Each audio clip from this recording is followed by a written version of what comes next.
முதல் வாசகம். கடவுள் அன்பாயிருக்கிறார். திருத்தூதர் யோவான் எழுதிய முதல் திருமுகத்திலிருந்து வாசகம். அதிகாரம் 4, இறைவசனங்கள் 7 முதல் 10 முடிய.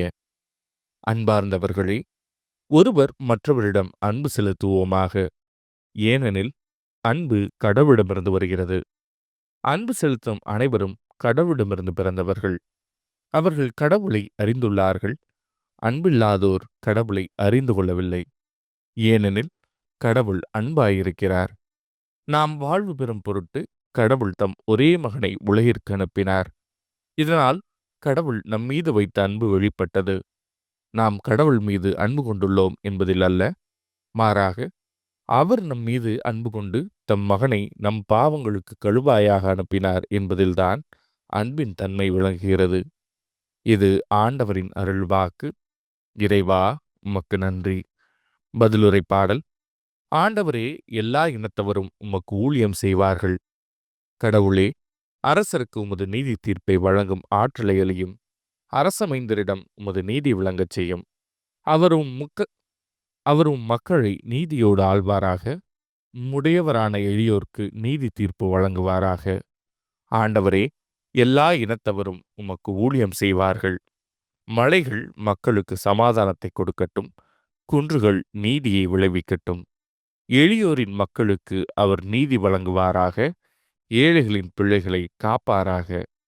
ஆண்டவரே, எல்லா இனத்தவரும் உமக்கு ஊழியம் செய்வார்கள். அவர் காலத்தில் நீதி தழைத்தோங்குவதாக. நிலா உள்ள வரையில் மிகுந்த சமாதானம் நிலவுவதாக. ஒரு கடலிலிருந்து அடுத்த கடல் வரைக்கும் அவர் ஆட்சி செலுத்துவார். பேராற்றிலிருந்து உலகின் எல்லை வரைக்கும் அவர் அரசாள்வார். ஆண்டவரே, எல்லா இனத்தவரும் உமக்கு ஊழியம் செய்வார்கள். நற்செய்தி வாசகம். இயேசு அப்பம் பெருகச் செய்து தாம் இறைவாக்கினர் என காட்டுகிறார். மார்க் எழுதிய தூய நற்செய்தியிலிருந்து வாசகம். அதிகாரம் 6, இறைவசனங்கள் 33 முதல் 44 முடிய. அக்காலத்தில் இயேசு படகிலிருந்து கலிலேயா கடற்கரையில் இறங்கிய போது பெருந்திரளான மக்களைக் கண்டார். அவர்கள் ஆயரில்லா ஆடுகளைப் போல் இருந்ததால் அவர்கள் மீது பரிவு கொண்டு அவர்களுக்கு பலவற்றை கற்பித்தார். இதற்குள் நெடுநேரமாகிவிடவே சீடர் அவரிடம் வந்து, இவ்விடம் பாலை நிலமாயிற்றே, ஏற்கனவே நெடுநேரமாகிவிட்டது.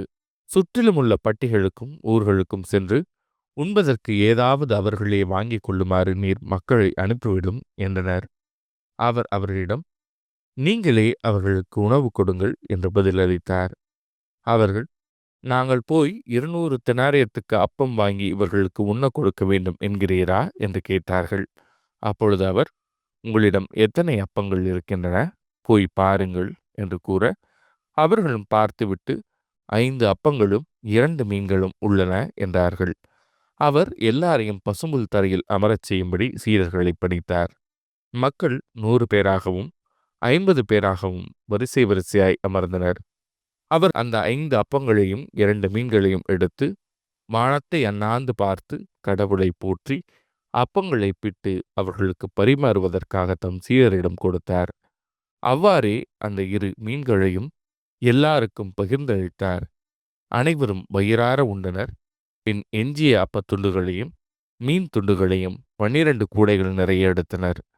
அப்பம் உண்ட ஆண்களின் தொகை 5000.